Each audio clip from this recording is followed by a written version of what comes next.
Israel से भारतीयों की वतन वापसी, चेहरे पर दिखी खुशी तो पीएम मोदी को जताया आभार। जाने घर वापसी पर क्या कुछ बोले, मेरे साथ इस स्पेशल रिपोर्ट में।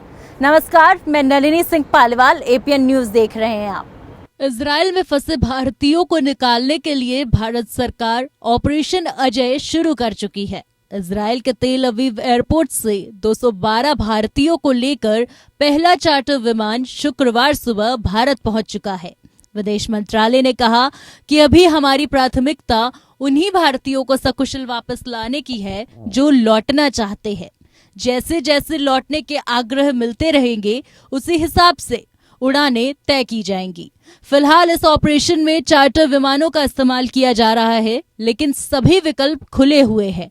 जरूरत पड़ने पर भारतीय वायुसेना की मदद भी संभावना से इनकार नहीं किया जा सकता है। पहले भी ऐसे हालात में सेना की मदद ली गई है।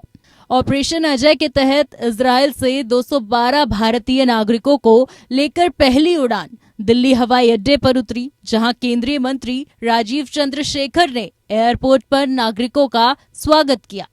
चार्टर विमान से भारत लाए गए यात्रियों के चेहरे पर वतन वापसी को लेकर खुशी देखी गई। अपनी सुरक्षित भारत वापसी पर उन्होंने केंद्र सरकार का आभार जताया। केंद्रीय मंत्री राजीव चंद्रशेखर ने कहा, हमारी सरकार किसी भी भारतीय को कभी पीछे नहीं छोड़ेगी। हमारी सरकार प्रधानमंत्री उनकी सुरक्षा के लिए, उन्हें सुरक्षित घर वापस लाने के लिए प्रतिबद्ध है।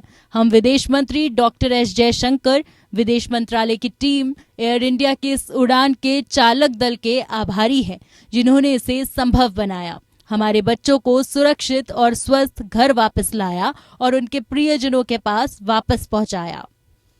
विदेश मंत्री एस जयशंकर ने गुरुवार को ऑपरेशन अजय की तैयारियों की समीक्षा की। विदेश मंत्रालय के प्रवक्ता ने कहा कि करीब 18,000 भारतीय इजराइल में हैं।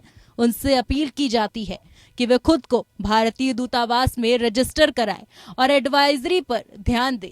फिलिस्तीनी इलाके वेस्ट बैंक और गाजा में भारतीय नागरिकों की मौजूदगी पर विदेश मंत्रालय के प्रवक्ता ने कहा कि जहां तक मेरी जानकारी है, कुछ दर्जन लोग वेस्ट बैंक में हैं, जबकि 3 से 4 लोग गाजा में हैं। अभी हमारे पास लोगों को निकालने की अपील इजराइल से ही हुई है। अभी तक वहां से किसी भारतीय की मौत की खबर नहीं आई है। कुछ घायल हैं जो अस्पताल में हैं। वतन लौटे लोगों का बयान। ऑपरेशन अजय के तहत इजराइल से भारत लाए गए मनोज कुमार ने कहा कि मैं वहां पर बतौर पोस्ट डॉक्टोरल फेलो के रूप में कार्यरत था। मेरी पत्नी और 4 वर्ष की बेटी भी मेरे साथ है। तेल अवीव में स्थित भारतीय दूतावास का धन्यवाद करता हूँ कि उन्होंने काफी सहयोग किया। इसके साथ ही सुरक्षित रूप से भारत आने के लिए भारत के विदेश मंत्रालय का भी धन्यवाद करता हूँ। इजराइल की सरकार भी दिन रात काम कर रही है। तो वहीं इजराइल से भारत आई एक महिला ने कहा कि मेरा बेटा अभी केवल 6 महीने का है। हम जिस स्थान पर थे वह सुरक्षित था, लेकिन आगे की परिस्थिति और अपने बेटे के लिए हमने भारत आने का फैसला लिया। पहली रात हम जब सो रहे थे तभी एक सायरन बजा। हम वहां पर पिछले 2 वर्ष थे। हमने ऐसी परिस्थिति पहले कभी नहीं देखी थी। हम 2 घंटे के लिए शेल्टर में रहे। हम अब काफी बेहतर महसूस कर रहे हैं। मैं भारत सरकार और प्रधानमंत्री मोदी का धन्यवाद करती हूँ। इजराइल में फंसे सभी भारतीयों को सरकार निकालने की कोशिश कर रही है और काफी हद तक कामयाब भी हो रही है, लेकिन देखना होगा कि हमास और इजराइल के बीच चल रही जंग का अंत आखिर कब होता है। Bureau report, APN.